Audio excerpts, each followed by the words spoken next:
বছরের শেষের দিনটা সারাদিনটা আমার ঘরেই কেটেছিল। তো মন খারাপ নিয়ে ঘরে বসে বসে সন্ধেবেলা একটু চকলেট খাচ্ছিলাম। তারপরে বরমশাই অফিস থেকে ওই রাত 9টার সময় এসেছিল। তো রাস্তায় একটু দেরি হয়ে গিয়েছিল, কারণ রাস্তায় ভীষণ জ্যাম, যেহেতু সবাই বাইরে ঘুরছে আনন্দ করছে, রাস্তাতে একটু জ্যাম হবেই। আর আমরা বেরিয়েছিলাম ওই 9:30 পৌনে 10টার দিক করে একটু ঘুরতে। সারাদিন মন খারাপ নিয়ে ঘরে থাকলেও রাত্রিটা আমাদের বেশ আনন্দের সাথে কেটেছিল।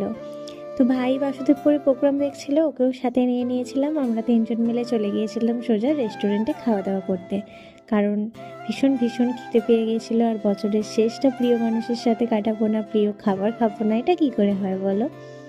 তো মোস্ট ফেভারিট সবসময়ের জন্য আমার বিরিয়ানি অর্ডার করে নিয়েছিলাম। আর এই রেস্টুরেন্টের বিরিয়ানিটা দারুণ করে, মানে ভীষণ ভীষণ আমার পছন্দের। তো ওখানে খাওয়া দাওয়া করে বাড়ি ফেরার উদ্দেশ্যে আমরা বেরিয়ে